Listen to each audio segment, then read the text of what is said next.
Hello friends, welcome back to my channel. हम अपना cover कर रहे हैं Indian polity from ma'am Laxmikanth. हमने इसके 17 चैप्टर कंप्लीट कर लिए। अब हमने स्टार्ट कर रखा है इसका 18th chapter, that is president. और इसके मेन जो भी कॉन्स्टिट्यूशनल प्रोविजंस है, जैसे कि इलेक्शन ऑफ प्रेसिडेंट कैसे होता है, क्या प्रोसीजर होती है, या फिर क्वालिफिकेशंस क्या चाहिए होती हैं, और टर्म ऑफ ऑफिस क्या होता है, इम्पीचमेंट और वैकेंसीज कैसे होती है। इम्पीचमेंट मतलब कि प्रेसिडेंट को अगर उसकी पोस्ट से रिमूव करना तो वो कैसे होगा, ये सब हम अपनी लास्ट की वीडियोस में कवर कर चुके। अभी हमने स्टार्ट कर रखा है power and functions of the president. हमने देखा था कि प्रेसिडेंट ऑफ इंडिया के अंदर वेस्टेड है कई अलग अलग तरीके की पावर्स, जैसे कि executive, legislative, financial, judicial, diplomatic, military, emergency powers. तो इसमें से हम एग्जीक्यूटिव, लेजिस्लेटिव और फाइनेंशियल पावर्स और जुडिशियल पावर, ये चारों टाइप ऑफ पावर्स कवर कर चुके हैं अपनी लास्ट की वीडियो में। आज स्टार्ट करते हैं अपना डिप्लोमेटिक पावर, मिलिट्री और इमरजेंसी पावर। ये तीनों पावर्स आज की वीडियो में अपना कंप्लीट कर लेंगे। और फ्रेंड्स, अगर आपने मेरी लास्ट की वीडियोस नहीं देखी हैं तो चैनल पे जाके विजिट करें, और वीडियोस रेलिवेंट लग रही हो तो इनको लाइक शेयर जरूर करें, और चैनल सब्सक्राइब नहीं करा है तो चैनल सब्सक्राइब कर ले। अब स्टार्ट करते हैं अपना diplomatic powers of the president. Diplomatic powers के अंदर भी प्रेसिडेंट ऑफ इंडिया को कई सारी इंपॉर्टेंट पावर्स दे रखी हैं, जैसे कि इंटरनेशनल ट्रीटीज या फिर एग्रीमेंट होते हैं तो वो उन पे जो डिस्कशन होता है, नेगोशिएशंस होता है, और जो भी उनका लास्ट कंक्लूजन होता है, मतलब उन ट्रीटीज को कंक्लूड करा जाता है, तो वो सारा बेशक प्रेसिडेंट खुद ना करें, पर वो जो डिस्कशन या कंक्लूड होता है वो सारा होता है प्रेसिडेंट के नाम पे। बट एक एक्सेप्शन होता है कि ये सब कब हो सकता है, ये अप्रूवल ऑफ द पार्लियामेंट के साथ हो सकता है। ये इफेक्ट तब बनेगी जब इनको पार्लियामेंट अप्रूव कर दे। ठीक है। नेक्स्ट ये कि जो भी प्रेसिडेंट रिप्रेजेंट करता है इंडिया को in all international forms and global affairs के अंदर, क्योंकि क्या प्रेसिडेंट क्या है, स्टेट का हेड है या फिर फॉर्मल हेड माना जाता है फॉरेन रिलेशंस के अंदर। तो ये सारा जो रिप्रेजेंटेशन है वो भले ही प्रेसिडेंट फिजिकली ना करे, पर जो भी करेगा वो किसके नाम पे करेगा, किसके बिहाफ पे करेगा, तो प्रेसिडेंट के बिहाफ पे करेगा। दूसरा, जो भी फॉरेन डिप्लोमेट्स अपॉइंट होते हैं, जैसे कि अम्बेसडर, हाई कमिश्नर्स, मतलब अलग कंट्रीज के लिए जो भी अम्बेसडर्स इंडिया से जा रहे होते हैं अपॉइंट करके, तो वो कौन अपॉइंटमेंट करता है उनका, तो प्रेसिडेंट करते हैं। ये तो था इंडिया से जा रहे होते हैं डिप्लोमेट्स। अगर इंडिया के अंदर डिप्लोमेट्स आने हो, जैसे अम्बेसडर्स दूसरी कंट्रीज ने अपॉइंट करे हो इंडिया के लिए, तो उनको रिसीव कौन करेगा, तो भी वो रिसीव किसके नाम पे होंगे, प्रेसिडेंट के नाम पे होंगे। तो यहाँ से क्या पता चल रहा है, जो प्रेसिडेंट है एक फॉर्मल हेड ऑफ स्टेट की तरह तो एक्ट करता है इंडिया के अंदर, ये अपने को पता है, पर with respect to foreign relations भी प्रेसिडेंट ही एक्ट करता है फॉर्मल हेड के रूप में। ओके, तो ये थोड़ा डायग्राम की फॉर्मेट में है कि मेन क्या डिप्लोमेटिक पावर्स होगी प्रेसिडेंट की, कि जो भी ट्रीटी और नेगोशिएशंस करते हैं दूसरी कंट्रीज के साथ, तो वो किसके नाम पे होंगे, वो प्रेसिडेंट के नाम पे होंगे। जो भी डिप्लोमेट्स को इंडिया की तरफ से अपॉइंट करना है तो भी प्रेसिडेंट करेंगे। दूसरी कंट्री के अपॉइंटेड अम्बेसडर्स या फिर हाई कमिश्नर्स को अगर रिसीव करना है इंडिया के अंदर, तो वो भी कौन करेंगे, वो भी प्रेसिडेंट करेंगे। तो ये मेन पावर थी डिप्लोमेटिक पावर्स। नेक्स्ट अपना देखते हैं military powers of the president क्या क्या होती हैं। अपने को पता है अलग अलग जो भी फोर्सेस अपने, जैसे आर्मी, नेवी, एयरफोर्स, इन सब के अंदर अलग अलग चीफ होते हैं, और उनको अपॉइंट भी कौन करता है, उनको अपॉइंट भी प्रेसिडेंट ही करते हैं। ये पावर एक प्रेसिडेंट की मिलिट्री पावर होगी। बट इन तीनों फोर्सेस का जो सुप्रीम कमांडर जिसको माना जाता है, तो supreme commander of defence forces of India भी कौन होते हैं, प्रेसिडेंट होते हैं।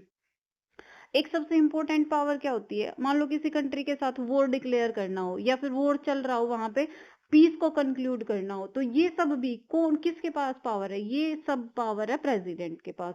बट ये सब कब हो सकती है, जब वहां पे पार्लियामेंट का अप्रूवल हो, क्योंकि सिर्फ एक इंसान यूं तो नहीं कर सकता ना कि मन कर रहा है कि दूसरी कंट्री के साथ कभी भी वॉर कर दे।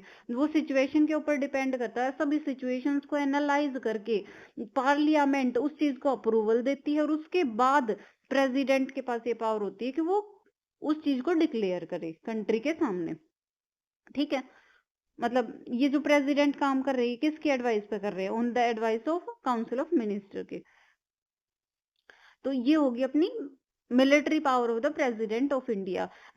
एक बार रिवीजन करें तो क्या होता है, सुप्रीम हेड, सुप्रीम कमांडर बोल सकते हैं कि सारी की सारी जो डिफेंस फोर्सेस ऑफ इंडिया है वहां पे कौन कर रहा है एक्ट, तो वो प्रेसिडेंट एक्ट करेंगे। या फिर जो भी डिफेंस फोर्सेस हैं जैसे आर्मी नेवी, उन सब के चीफ को अपॉइंट करेंगे, प्रेसिडेंट करेंगे। और डिक्लेयर करना है वॉर को या फिर पीस को कंक्लूड करना, तो वो भी प्रेसिडेंट करेंगे। तो ये सारी पावर्स हो गई military powers of the president. अब लास्ट रहती है कि emergency powers of the president क्या है, ये सबसे इंपॉर्टेंट है। वो सब पावर्स हैं नॉर्मल सिचुएशंस के अंदर। अगर मान लो सिचुएशन अगर कंट्री के अंदर खराब है, मान लो किसी कंट्री ने इंडिया का वार चल रहा है, वॉर चल रहा है किसी कंट्री के साथ, कुछ आर्म्ड रेबेलियन हो गया, मतलब कुछ दंगे फसाद टाइप से हथियारों के साथ इंडिया के अंदर चल रहे हैं, तो इस तरीके की सिचुएशंस है, तो उनके साथ अगर डील करना है या फिर प्रेसिडेंट रूल लगता है। जैसे कि मैं इमेज के थ्रू ही दिखाती हूँ एक बार। जैसे इमरजेंसी पावर्स कब कब, एक तो नेशनल इमरजेंसी कब कब लगती है, वो 3 ग्राउंड्स पे, जब किसी कंट्री के साथ वॉर चल रहा हो, मतलब किसी कंट्री के साथ लड़ाई चल रही है, या फिर एक्सटर्नल एग्रेशन हो गया, किसी दूसरी कंट्री ने इन्वेड कर दिया, मतलब एकदम से वो अटैक कर दिया इंडिया के अंदर, या फिर आर्म्ड रेबेलियन, मतलब हथियारों को लेके कुछ दंगा फसाद चल रहा है कंट्री के अंदर, तो एक एबनॉर्मल सिचुएशन होगी। तो इस सिचुएशन से कैसे डील करी जाए, तो उस टाइम पे एक नेशनल इमरजेंसी प्रोक्लेम होती है प्रेसिडेंट के द्वारा under article 352 of the Indian constitution. तो वो कैसे अप्रूवल कैसे होता है, वो हम सारा अपना लास्ट की वीडियो में स्पेशली हमने कवर करा था कि नेशनल इमरजेंसी के क्या क्या कॉन्स्टिट्यूशनल प्रोविजंस हैं। ठीक है, तो प्रोक्लेमेशन कर दी, वो 1 मंथ के अंदर क्या प्रेसिडेंट पार्लियामेंट को अप्रूव करनी जरूरी होती है। ठीक है, तो आज की वीडियो में अपना लिए जरूरी ये है कि नेशनल इमरजेंसी जब लगती है तो प्रेसिडेंट के पास क्या क्या पावर्स आती हैं, तो ये देखेंगे हम। सेकंड टाइप ऑफ इमरजेंसी देखी थी प्रेसिडेंट रूल, और थर्ड देखा था कि फाइनेंशियल इमरजेंसी किस तरीके से होते हैं। तो सबसे पहले ये देखते हैं कि नेशनल इमरजेंसी में प्रेसिडेंट के पास क्या क्या पावर्स होती हैं। नेशनल इमरजेंसी के अंदर क्या होता है, जो सेंटर होता है ना, वो बन जाता है एक पूरी पावरफुल बॉडी बन जाता है। जो भी फाइनेंशियल रिसोर्सेज ऑफ कंट्री हैं, उन सब के डिस्ट्रीब्यूशन को मॉडिफाई कर सकता है प्रेसिडेंट ड्यूरिंग नेशनल इमरजेंसी। और दूसरा, जो भी फंडामेंटल राइट्स ऑफ सिटीजन्स होते हैं, उनको भी सस्पेंड कर सकता है। एज सच फंडामेंटल राइट्स को सस्पेंड नहीं करा जा सकता आर्टिकल 20 और 21 को छोड़ के। बस ये होता है कि अगर उनका फंडामेंटल राइट्स का वोलेशन होता है अगर किसी सिटीजन के, तो फिर वो डायरेक्टली सुप्रीम कोर्ट या हाई कोर्ट नहीं जा सकता कि देखो मेरे फंडामेंटल राइट्स वोलेट हो रहे हैं, क्योंकि नेशनल इमरजेंसी के ड्यूरेशन में प्रेसिडेंट के पास पावर होती है कि इन फंडामेंटल राइट्स को सस्पेंड कर दे। बोलने में बेशक यूं आ रहा है कि राइट्स को सस्पेंड कर दे, बट वही होता है कि इनकी एनफोर्समेंट को, मतलब सुप्रीम कोर्ट में जाने से रोक सकता है सिटीजन्स को ऑन द बेसिस ऑफ कि वो कह रहे हैं कि हमारे फंडामेंटल राइट्स का वोलेशन हुआ है। तो ये सब पावर्स मिली है नेशनल इमरजेंसी के दौरान प्रेसिडेंट को। नेक्स्ट देखते हैं, नेक्स्ट इमरजेंसी पावर्स किस रिलेटेड थी। नेक्स्ट इमरजेंसी थी अपनी प्रेसिडेंट रूल, और मेन इंपॉर्टेंट पावर्स इसी के दौरान प्रेसिडेंट को मिलती है। कई सारी पावर्स मिल जाती है प्रेसिडेंट रूल के दौरान।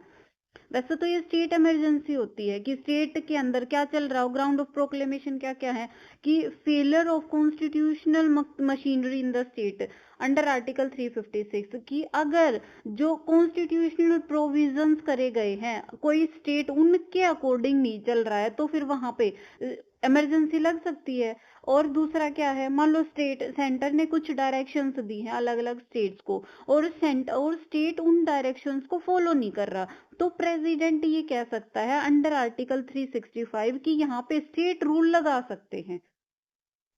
तो ये दो सिचुएशंस के ऊपर स्टेट इमरजेंसी लग सकती है, और उसको हम क्या बोल रहे हैं, उसका दूसरा नाम है प्रेसिडेंट रूल। मतलब इसीलिए बोल रहे हैं क्योंकि कुछ ज्यादा पावर्स मिल जाती है स्टेट इमरजेंसी के दौरान प्रेसिडेंट को।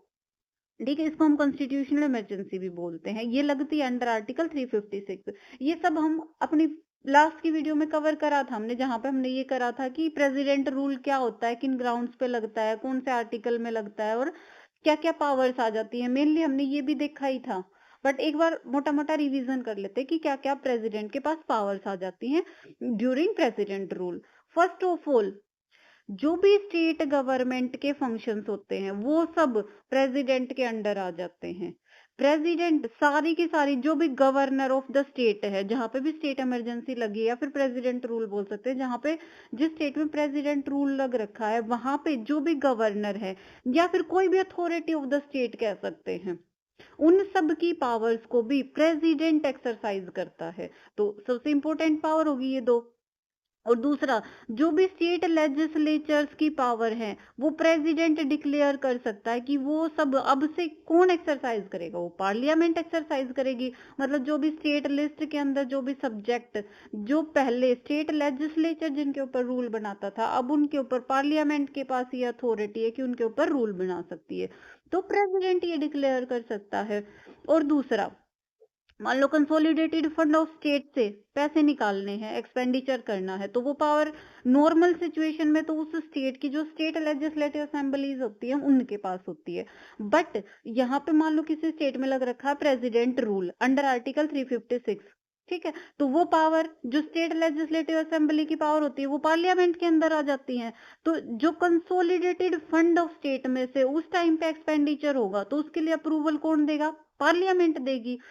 तो ये तो नॉर्मल सिचुएशन है। मान लो अगर पार्लियामेंट का कोई हाउस सेशन के अंदर नहीं है, तो फिर वो पार्लियामेंट के दोनों हाउसेस तो उसको अप्रूव कर नहीं सकते, मतलब लोकसभा उसको अप्रूव नहीं कर सकती।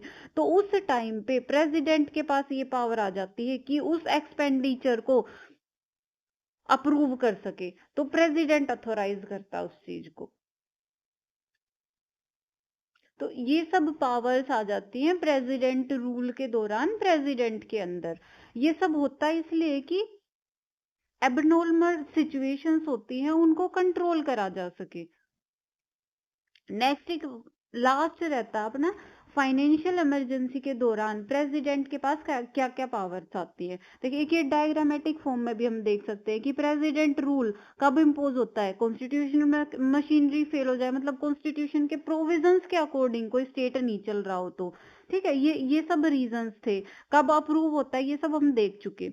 और क्या क्या पावर्स होती है कि सारी स्टेट गवर्नमेंट की पावर गवर्नर के पास आ जाती है, स्टेट लेजिस्लेचर की पावर पार्लियामेंट के पास चली जाती है, काउंसिल ऑफ मिनिस्टर को सस्पेंड कर दिया जाता है, और पार्लियामेंट लॉज बनाती है जो भी स्टेट लिस्ट के अंदर इश्यूज हैं, मैटर्स हैं, उन पे पार्लियामेंट लॉ बनाती है। या फिर पार्लियामेंट अपनी इस लॉ मेकिंग पावर को डेलीगेट कर सकती है प्रेसिडेंट को, मतलब प्रेसिडेंट उन मैटर्स पे लॉज बना सकते हैं, ठीक है। तो ये कुछ पावर्स दे रखी हैं, क्या क्या होता है प्रेसिडेंट रूल के दौरान, ठीक है। और इसके अप्रूवल वगैरह भी हम देख चुके हैं कि जब भी प्रेसिडेंट रूल अगर लग रखा तो वो विद इन 2 मंथ, मतलब प्रेसिडेंट ने तो वो डिक्लेयर कर दिया, प्रोक्लेम कर दिया, पर उसके 2 मंथ के अंदर अंदर पार्लियामेंट को उसको अप्रूव करना होगा, और वो वैलिड होता है 6 मंथ के लिए। और मैक्सिमम अगर उसको मान लो 6 मंथ के लिए एक बार लगा दिया तो बार बार पार्लियामेंट्री अप्रूवल के साथ उसको मैक्सिमम 3 इयर्स तक लेके जाया जा सकता है, 3 इयर्स तक लग सकता है किसी भी स्टेट के अंदर प्रेसिडेंट रूल। और अगर 1 ईयर के बाद लगाना है, मतलब 2 बार तो नॉर्मली लग जाएगा, तो 1 ईयर के बाद भी अगर एक्सटेंड करना है तो वो 2 कंडीशंस हमने देखी थी कि वहां पे रोल आ जाता है चीफ इलेक्शन कमीशन का, कि वो सर्टिफाई करे कि सिचुएशन उस स्टेट के अंदर ऐसी है कि जो नॉर्मल दोबारा से इलेक्शंस कराना चाहते हैं हम स्टेट लेजिस्लेटिव असेंबली के लिए वो नहीं होल्ड हो पा रहे हैं, या फिर नेशनल इमरजेंसी लग रखी है स्टेट के अंदर या फिर इंडिया के अंदर, ठीक है। तो ये सारे प्रोविजंस को हमने डिटेल में कवर कर लिया यहाँ पे भी, और जो लास्ट की वीडियो जहाँ पे हमने प्रेसिडेंट रूल को ही पूरा एक्सप्लेन कर रखा है। तो ये हो गया। अगर फिर भी कोई डाउट रहता है तो कमेंट सेक्शन में डाल दें, मैं कोशिश करूंगी कि उसको सोल्व करूं। लास्ट रह जाता अपना फाइनेंशियल इमरजेंसी, तो उसमें क्या होता है, एक बार मैं ढूंढ लेती हूँ कहाँ पे कवर करा था हमने।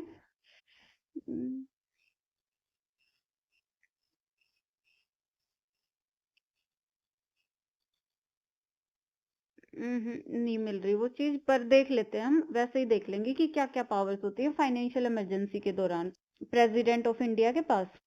और अगर इंडिया के अंदर या फिर इंडिया के किसी पार्ट के अंदर प्रेसिडेंट अगर सेटिस्फाइड है कि वहां पे फाइनेंशियल कंडीशंस उस इंडिया के पार्ट की या फिर होल ऑफ द कंट्री की अगर खराब लग रही है, तो फिर वहां पे प्रेसिडेंट के पास पावर होती है कि वो फाइनेंशियल इमरजेंसी प्रोक्लेम कर सकता है, या तो किसी पार्ट के अंदर मतलब किसी स्टेट के अंदर या फिर पूरी की पूरी कंट्री के अंदर, तो वहां पे प्रेसिडेंट के पास ये पावर आ जाती है कि डायरेक्शन इशू कर सकता है अलग अलग स्टेट्स को कि वहां पे सैलरीज और अलाउंस जो भी यूनियन एम्प्लॉयड है या फिर किसी अलग अलग स्टेट्स के एम्प्लॉयड पर्सन है, उन सब की सैलरीज और अलाउंस को कम कर सकता है। और स्टेट हाई कोर्ट या फिर सुप्रीम कोर्ट के जज होते हैं, उनकी सैलरीज को भी कम करा जा सकता है। या फिर अलग तरीके की, जैसे भी प्रेसिडेंट फाइनेंशियल कंडीशंस को ठीक करने के लिए जैसी डायरेक्शंस प्रेसिडेंट को ठीक लगे वैसी डायरेक्शंस दे सकता है। तो ये सब पावर्स थी emergency powers of the president of India. तो हमने अपनी लास्ट की वीडियोस में और इनमें सारी कवर कर ली है डिटेल में कि power and functions of the president क्या क्या होते हैं। अगर कोई डाउट रहता है तो कमेंट सेक्शन में डाल दे।